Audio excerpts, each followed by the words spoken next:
মানুষের জীবনের সবচেয়ে বড় সম্পদ তার ব্যাংক ব্যালেন্স নয়, হাতে দেওয়া সামান্য স্নেহ আর শত বিপদের মাঝেও পাশে থাকার অঙ্গীকার। এই আন্তরিকতাগুলোই সব হিসাবের ঊর্ধ্বে স্থান পায়। সম্পর্কে দেখা করাটা খুব দরকার। দেখা হলে অনেক কিছু ঠিক হয়ে যায়। চোখে চোখ রেখে কথা বললে অনেক ভুল বোঝাবুঝি মিটে যায়। শুধুমাত্র দেখা না হওয়ার কারণেই অনেক সুন্দর সম্পর্কও ভেঙে যায়।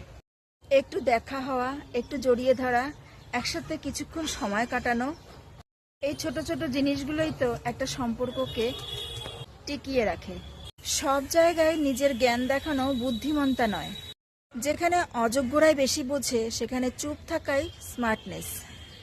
কারণ নীরবতা অনেক সময় সম্মান বাঁচিয়ে দেয়। ব্যস্ত হয়ে যাও, দেখবে মন খারাপ করার সময় পাবে না।